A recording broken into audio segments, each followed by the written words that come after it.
Survey report நேற்றுக்கு சொல்லியிருக்காங்க. இன்னைக்கு நாடாளுமன்ற தேர்தல் நடந்தாலும் திமுகவுக்கு 45% வாக்குகள் கிடைக்கும். 45% வாக்குகள் எத்தனை இடங்களில் வெற்றி பெறும்னா 38 பாராளுமன்ற தொகுதிகளில் வெற்றி பெறும். யார் சொல்றது? இந்த 2-3 நாளா ஒரு சில பத்திரிகைகள் போலியா கருத்து கணக்கெடுப்புங்கிற பேர்ல பித்தலாட்டம் பண்ணி நிற்கிறாங்களா? அந்த மாதிரியா இல்ல. சி ஓட்டர்ஸும் இந்தியா டுடேவும் ஒரு புகழ்வாய்ந்த கருத்து கணிப்பாளர்கள். இதை பார்த்ததுக்கு அப்புறமும் எடப்பாடி பழனிசாமி எம்ஜிஆர் நகர்ல வந்து நான் ஏற்கனவே சொன்ன மாதிரி பொய்யிலே பிறந்து பொய்யிலே வளர்ந்த புலவர் பெருமானை அவர் இங்க வந்து 220 இடத்துல ஜெயிக்கணும்னு சொல்லிருக்காரு. ஏதாவது ஒரு பேஸ் இருக்கணும் சொல்றதுக்கு. எடப்பாடி பழனிசாமி கடந்த 4-5 ஆண்டுகளாக 4-5 ஆண்டுகளா இல்ல, பொதுவாகவே அவர் எங்கெல்லாம் எப்பெல்லாம் கூட்டம் நடத்துறாரோ சென்னை தெற்கில் அதற்கு அடுத்தடுத்த நாட்களிலேயே கூட்டம் போடுவது என்பது திமுகவின் பழக்கம். இப்போ பார்த்தீங்கன்னா கண்ணகி நகர்ல பேசினாரு. உடனடியாக அரவிந்த் ரமேஷும் மதிய அழகனும் அங்க ஒரு பெரிய கூட்டத்தை நடத்தி பிரம்மாண்டமான கூட்டத்தை அவங்க சோழிங்கநல்லூர் மட்டும் இல்லை, ஒரு 7-8 மாவட்டத்தை சேர்ந்த தோழர்களை வந்து அழைச்சிட்டு வந்து நடத்தின கூட்டமும் நம்ம அந்த ஒரு தொகுதியிலிருந்து மட்டும் வேற வெளியிலிருந்து யாருமே வரக்கூடாதுன்னு சொல்லி ஒரே சோழிங்கநல்லூர் தொகுதியிலிருந்து வந்த கூட்டத்தை மட்டுமே கண்ணகி நகர்ல கூட்டம் நடத்தி எடப்பாடி பழனிசாமி பேசும்போது இருந்த கூட்ட அளவுக்கு 4 மடங்கு கூட்டத்தை கூட்டி காட்டியவர்கள் திமுக கழகத்தை சேர்ந்தவர். அதுக்கு அடுத்து இப்போ ஒரு 15 நாளுக்கு முன்னாடி நம்ம பெருங்குடியில வந்து பேசினார். தொகுதி வாரியா போய் பேசிட்டு இருக்காருல்ல. சினிமால ஒரு பாட்டு இருக்கும், ஆனந்த துவதின்னு எம்ஜிஆர் படத்துல, பொய்யிலே பிறந்து பொய்யிலே வளர்ந்த புலவர் பெருமானேன்னு ஒரு பாட்டு. அதுக்கு பொருத்தமான ஆள் யாருன்னா பழனிசாமி தான். அந்த 10 தோல்வி பழனிசாமி பெருங்குடியிலையும் வந்து பேசினார். உடனடியா அடுத்த நாளே அங்க ஒரு பெரிய கூட்டத்தை நடத்தி நம்ம சட்டமன்ற உறுப்பினர் அரவிந்த் ரமேஷ், பெருங்குடி ரவிச்சந்திரன் ஆகியோர் ஒரு மிக பிரம்மாண்டமான மாநாட்டத்தையே நடத்தி பதில் கொடுத்தாங்க. நேற்றைக்கு இங்க வந்து எம்ஜிஆர் நகர் மார்க்கெட்ல பேசின உடனே நான் பிரபாகர் ராஜாவுக்கும் கண்ணனுக்கும் ராஜாவுக்கும் தனசேகருக்கும் போன் பண்ணி இங்க நம்ம ஒரு பதில் கூட்டம் நடத்தலான்னு சொல்லலான்னு இருந்தேன்.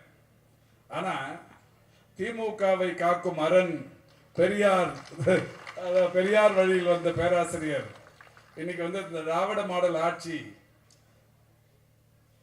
திராவிட மாடல் 2.0 ஏன் தொடரணும் அப்படிங்கிற தலைப்புல இன்னைக்கு எடப்பாடி பழனிசாமிக்கும் பதில் சொல்ற மாதிரியான ஒரு பிரம்மாண்டமான கூட்டத்தை நமக்கு பதிலாக அவர் நடத்திருக்கார். இது ஒரு பெரிய சிறப்பு.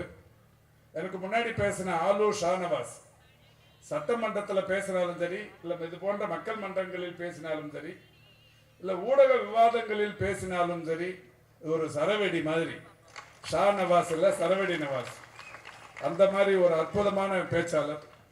இந்த இன்னைக்கு எம்ஜிஆர் நகர் மார்க்கெட்டு குலுங்குற அளவுக்கான கூட்டம் பேராசிரியர் ஐயா சுபவி அவருடைய பேச்சை கேட்க வந்திருக்கிறது. நான் ரொம்ப நேரம் பேச போறதில்லை, 10 நிமிஷத்துல என் பேச்சை முடிச்சு அவருடைய பேச்சுக்கு நான் இடம் சார விரும்புகிறேன்.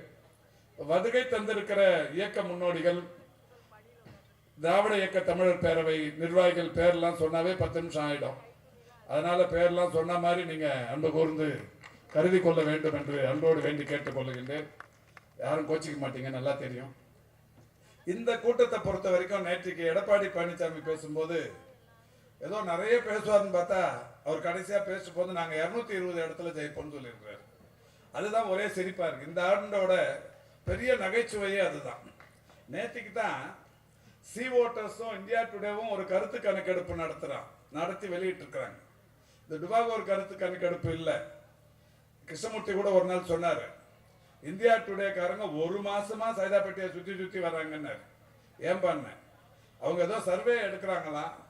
இன்னைக்கு காலைல பார்த்தா டீ கடையில் இருந்தாங்க, சாயந்தரம் பார்த்தா அங்க இருந்தாங்க இங்க இருந்தாங்க. என்னையே 10 வாட்டி திருப்பி கேட்டாங்க, நீ யாருக்கு ஓட்டு போடுவேன்னு. என்ன அவர் பேண்ட் ஷர்ட் போட்டு சுத்துவார்ல, கரவேஸ்ட் கட்ட மாட்டாரு என்ன மாதிரி. அவரை பார்த்து 10 தடவை அவரையே திருப்பி கேட்டுக்கிறாங்க. அந்த அளவுக்கு சுத்தி அவங்க சர்வே எடுத்துன்னு வந்திருக்காங்க. அந்த சர்வே ரிப்போர்ட் நேற்றுக்கு சொல்லியிருக்காங்க. என்ன சொல்லியிருக்காங்கன்னா, இன்னைக்கு நாடாளுமன்ற தேர்தல் நடந்தாலும் திமுகவுக்கு 45% வாக்குகள் கிடைக்கும்.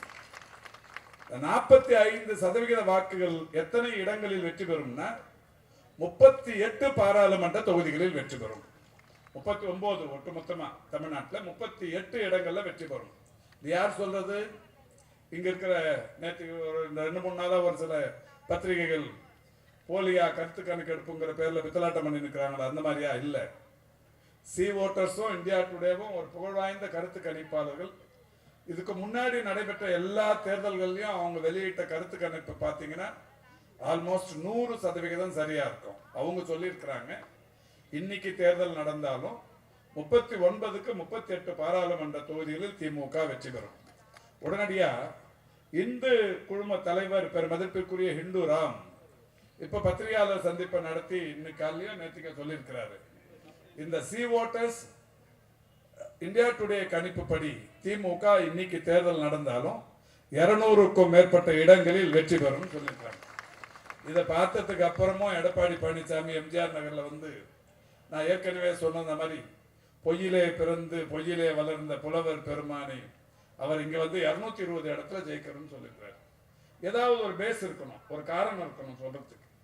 நம்ம முதலமைச்சர் ஒரு 4 மாசத்துக்கு முன்னாடி இல்ல ஒரு 6 மாசத்துக்கு முன்னாடி தேர்தல் சூடு பிடிக்க ஆரம்பிச்ச உடனே சொன்னாரு, வெல்வோம் 200 படைப்போம் வரலாறுன்னு.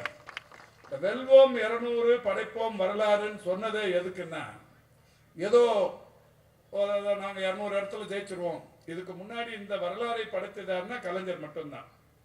தமிழ்நாடு தேர்தல் வரலாற்றில் 1971ஆம் ஆண்டு 184 இடங்களில் உதயசூரியன் வெற்றி பெற்றது முதன்முறையாக. ஒரு கட்சி 184 இடங்களில் வெற்றி பெற்றது 71. ஒட்டுமொத்தமா 234 206 இடங்களை பிடித்ததும் அப்போதுதான் கலைஞர் தலைமையிலான இந்த தேர்தலை சந்தித்த போது. இது 71. இன்னைக்கு நம்ம முதல்வர் தலைமையிலான இந்த கூட்டணி நிச்சயம் அந்த வரலாறை வெற்றி கொள்ளும் என்கின்ற வகையில் ஒரு மிகப்பெரிய அளவிலான மாற்றம். இது ஏதோ நான் ஜோசியம் சொல்றேங்கிற மாதிரி இல்ல. 2004 எவ்வளவு வருஷம் ஆச்சு? 1.5 வருஷம் ஆகுது தேர்தல் நடந்து. இந்த பாராளுமன்ற தேர்தல் நடந்து 1.5 வருஷம். இந்த 1.5 வருஷத்துக்கு முன்னாடி நடந்த தேர்தல்ல நாம எத்தனை இடத்துல ஜெயிச்சிருக்கிறோம்? 40க்கு 40. தமிழ்நாட்டில் 39க்கு 39. இந்த தேர்தல் முடிஞ்ச உடனே ஒரு அறிவிப்பு வெளியிட்டாங்க. 234 தொகுதிகளில் திமுக எந்தெந்த இடங்களில் கூடுதல் வாக்குகளை பெற்றது. இப்ப பேசிட்டு இருக்கிற விருகம்பாக்கத்துல 25,288 ஓட்டு இங்க கூடுதலா வாங்கியிருக்கோம். சைதாப்பேட்டையில 49,000 ஓட்டு கூடுதலா வாங்கியிருக்கிறோம். சோழிங்கநல்லூர்ல 94,000 ஓட்டு கூடுதலா வாங்கியிருக்கிறோம். மயிலாப்பூர்ல 24,000 ஓட்டு கூடுதலா வாங்கியிருக்கிறோம். வேளச்சேரியில 27,000 ஓட்டு கூடுதலா வாங்கியிருக்கிறோம். மதுரை வாயில 70,000 ஓட்டு கூடுதலா வாங்கி. இதெல்லாமே போன எம்பி எலெக்ஷன்ல சட்டமன்ற தொகுதி வாரியா திமுக கூடுதலாக பெற்ற வாக்குகள். இந்த மாதிரி எத்தனை இடத்துல திமுக கூடுதல் வாக்குகளை பெற்றது? 234ல 221 இடங்கள்ல கூடுதல் வாக்குகளை பெற்றோம். நல்லா மைண்ட்ல வச்சுங்க. 234ல 221 இடங்கள்ல கூடுதல் வாக்குகளை பெற்றோம். அப்ப மீதி இருக்கிற இடம் எத்தனை? வெறும் 13. இந்த 13ல யார் யாருக்கு எவ்வளவு இடம் கூடுதலான வாக்குகள் கிடைத்தது? பேசிட்டு போன சாட்சாத் எடப்பாடி பழனிசாமி தலைமையிலான அதிமுக கூட்டணிக்கு கிடைத்த இடங்கள் வெறும் 8. எது அந்த 8? நீங்க கேட்கலாம், ஏதாவது நீங்க புரோடா விட்டு போறீங்களான்னு. இல்ல, ஆதாரபூர்வமான தகவல். அந்த 8 எதுன்னா எடப்பாடி, குமாரபாளையம், சங்ககிரி, பரமத்திவேலூர், அரியலூர், ஜெயங்கொண்டம், திருக்கோவிலூர், உளுந்தூர்பேட்டை. இந்த 8 இடம் அதிமுக கூடுதலா வாக்கு பெற்ற இடங்கள். சரி, மீதி இருக்கிற 5 யார் யாரு? பாட்டாளி மக்கள் கட்சி. இப்ப அன்புமணி ஊர் ஊரா போய் பயங்கரமா மணி அடிச்சுட்டு இருக்கிறாருல்ல, அவர் தலைமையிலான எல்லாம் ஒன்னா இருந்தப்ப, அப்பாவும் மகனும் ஒன்னா இருந்தப்ப அந்த கட்சி பெற்ற கூடுதல் இடங்கள் எத்தனைன்னா 3 இடம். தர்மபுரி, பெண்ணாகரம், பாப்பிரெட்டிப்பட்டி. இந்த 3 இடத்துல பாமக கூடுதல் வாக்குகளை பெற்றது. சரி, மீதி 2 யாரு? தேமுதிக. இன்னைக்கு அம்மாவும் மகனும் நாங்க இல்லாம எந்த கட்சியும் ஜெயிக்காதுன்னு சொல்லி சுத்துறாங்கல்ல, அந்த தேமுதிக அவங்க கூடுதலான இடங்கள் 2 இடத்துல வெற்றி பெற்றாங்க. ஒன்னு திருமங்கலம், இன்னொன்னு அருப்புக்கோட்டை. இந்த 2 தொகுதியில அவங்களுக்கு கூடுதலா. ஆக ஒட்டுமொத்தமா இந்த 13 இடங்கள்ல மட்டும்தான் அதிமுக, தேமுதிக, பாமக இந்த 3ம் சேர்ந்து கூடுதல் வாக்குகளை பெற்றது. திமுகவும் திமுகவின் கூட்டணியும் கூடுதலாக வாக்குகளை பெற்ற இடங்கள் 221.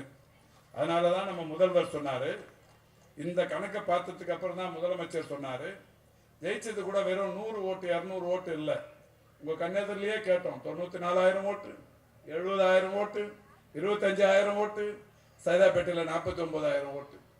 இவ்வளோ ஓட்டும் கூடுதலா வாங்கினதுக்கு அப்புறமா தான் 221 இடத்திலையும் கூடுதல் வாக்குகளை பெற்றதற்கு பிறகுதான் நம்ம முதலமைச்சர் அறிவித்த திட்டங்கள். இதுக்கு முன்னாடி அறிவிச்சதெல்லாம் நான் சொல்லல. 2024 ஏப்ரலுக்கு முன்னாடி அறிவித்த திட்டங்கள், மகளிர் உரிமை தொகை, காலை உணவு, புதுமை பெண், நான் முதல்வன், மக்களை தேடி மருத்துவம், இல்லம் தேடி கல்வி, பாதம் பாதுகாப்போம், நடப்போம் நலம் பெறுவோம், இதயம் காப்போம், இதெல்லாமே இது 2024க்கு முன்னாடி. 2024 தேர்தலுக்கு அப்புறமா அவர் அறிவித்த திட்டங்கள் உங்களுக்கு நல்லா தெரியும். அன்பு கரங்கள், அப்பா அம்மா இழந்த குழந்தைங்களுக்கு மாசம் 1000 ரூபாய் அவங்க 18 வயசு வரைக்கும் தர்ற ஒரு அற்புதமான திட்டம். இந்த குழந்தைங்களாம் வந்து ஓட்டு போடுமா? 2026ல் 18 வயசுக்கு உட்பட்ட குழந்தைகளுக்கு மாதந்தோறும் 1000 ரூபாய். இந்த திட்டம் அறிவித்து 6 மாதம் ஆகிறது. இந்த குழந்தைக்கு நாளைக்கு ஓட்டு போடுற வயசு வந்துருமா? 8 வயசு 6 வயசு குழந்தையா ஓட்டு போடும் திமுகவுக்கு? அவங்களுக்கு மாசம் 1000 ரூபாய் கொடுக்கிற திட்டம். தாயுமானவர் திட்டம், 70 வயதை கடந்த முதியோர்கள், மாற்றுத்திறனாளிகள் வீடுகளுக்கே தேடி சென்று ரேஷன் பொருள் கொடுக்கிற ஒரு அற்புதமான திட்டம். அன்பு கரங்கள் திட்டம், அன்பு சோலை திட்டம், அதாவது வயதானவர்களுக்கு என்று ஆதரவு அந்த இல்லங்களை கட்டித் தருகிற திட்டம். நான் முதல்வன் திட்டம், மன்னிக்கணும், உங்களுடன் ஸ்டாலின் 10,000 முகாம்கள் தமிழ்நாடு முழுவதும் நடத்தி மக்களின் குறைகளை தீர்த்து வைத்திருக்கிற அற்புதமான திட்டம் நான் உங்களுடன் ஸ்டாலின். நலம் காக்கும் ஸ்டாலின் 1256 இடங்களில் முகாம்கள் நடத்தி முழு உடற்பரிசோதனை முகாம்கள் என்கின்ற வகையில் இன்னைக்கு காலையில நான் திருச்சியில பஞ்சப்பூர்ல தொடங்கி வச்சுட்டு வந்தேன்.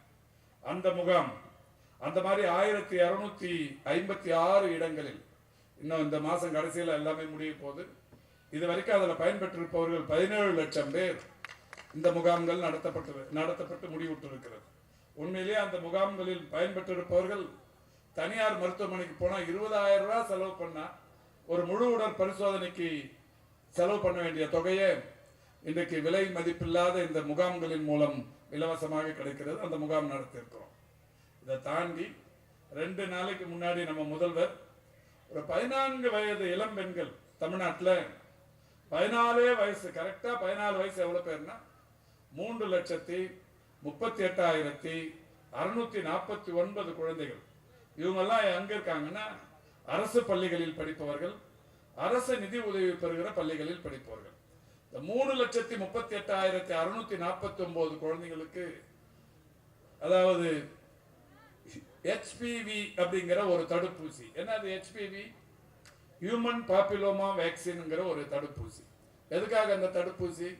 இன்னைக்கு உலகம் முழுக்க இந்த மகளிருக்கு ஒரு புற்றுநோய் ஆபத்து. என்ன புற்றுநோய்னா கருப்பை வாய் புற்றுநோய். மகளிருக்கு 2 வகையான புற்றுநோய் வரும். கருப்பை வாய் புற்றுநோய், மார்பக புற்றுநோய். ஆண்களுக்கு வெத்தலைப்பாக்கு, பீடி, சிகரெட்டு இதெல்லாம் போடுறவங்களுக்கு வாய் புற்றுநோய். அது நிறைய இருக்கு. புற்றுநோய், அதாவது கல்லீரல் புற்றுநோய், ரத்த புற்றுநோய், மாதிரி நிறைய பாதிப்புகள் இருக்கு. ஆனா மகளிருக்கு மிகப்பெரிய அளவிலான பாதிப்பை தருகிற ஒரு புற்றுநோய் பாதிப்பு இந்த கருப்பை வாய் புற்றுநோய். இந்தியாவில் மட்டும் 1,20,00,000 மகளிருக்கு அந்த பாதிப்பு இருக்கு. அந்த பெண்கள் தமிழ்நாட்டில் அந்த பெண் குழந்தைகளை தேர்ந்தெடுத்து எதிர்காலத்தில் இந்த பெண்களுக்கு, இந்த மகளிருக்கு கருப்பை வாய் புற்றுநோய் பாதிப்பு வரக்கூடாதுங்கிறதுக்காக தாயுமானவர் நம்முடைய முதல்வர் இன்னைக்கு HPVங்கிற அந்த ஒரு வேக்சினை இலவசமா உலகத்திலேயே முதன்முறையாக தந்திருக்கிறார். 14 வயசு பெண் குழந்தைகள் நாளைக்கு 26 நடக்கிற தேர்தல், இன்னும் 1 மாசத்துல 2 மாசத்துல நடக்க போற தேர்தல் வந்து ஓட்டு போடுமா? இன்னும் 4 வருஷம் ஆகும் அவங்க ஓட்டு போடுறதுக்கு. ஓட்ட கருதி இல்ல, அவங்களுடைய வாழ்க்கையை கருதி, வாக்குகளை கருதி அல்ல, அவருடைய வாழ்க்கையை கருதி மாண்புமிகு முதல்வர் அவர்கள் அந்த திட்டத்தை 2 நாளைக்கு முன்னாடி தொடங்கி வச்சார். இப்ப நாம இன்னொரு பெரிய சந்தோஷம், எம்ஜிஆர் நகர்ல இருக்கிற நீங்க தெரிஞ்சுக்கணுங்கிறதுக்காக பக்கத்துல நீங்க நடந்து போற தொலைவில் இருக்கிற ஒரு கிண்டி கலைஞர் நூற்றாண்டு உயர் சிறப்பு மருத்துவமனை தமிழ்நாட்டிலேயே மிக சிறந்த உயர் சிறப்பு மருத்துவமனை. அதில் இருக்கிற மாதிரியான அதிநவீன மருத்துவ உபகரணங்கள் இந்தியாவில் வேறு எந்த மாநில அரசு மருத்துவமனையிலும் இல்லை. அதே வளாகத்தில் இந்தியாவின் பிரத்யேகமான வயது மூத்தவர்களுக்கான மருத்துவமனை அதே வளாகத்தில். இது ரெண்டுமே முத்துவேல் கருணாநிதி ஸ்டாலின் அவர்களால் கொண்டு வரப்பட்டது. அதே வளாகத்தில் இப்போ ஒரு 6.5 ஏக்கர் நிலப்பரப்பில் 417 கோடியே 7 லட்சம் மதிப்பீட்டில் குழந்தைகளுக்கான ஒரு மருத்துவமனை. இந்த குழந்தைகளுக்கான மருத்துவமனைன்னு நம்மால் கூட சொல்லுவாங்க, எக்மோர்ல இருக்க அந்த மாதிரியான. எக்மோர்ல இல்லை, உலகத்துல எங்குமே இல்லை இந்த மாதிரி மருத்துவமனை. இப்போ வரப்போற மருத்துவமனை உலகிலேயே மிகப்பெரிய குழந்தைகளுக்கான மருத்துவமனை. இதெல்லாம் வருது. இதெல்லாம் பண்ணிட்டதுக்கு அப்புறம் 221 234 மாறுமா, அதோட குறையுமா? என்ன நடக்கும்?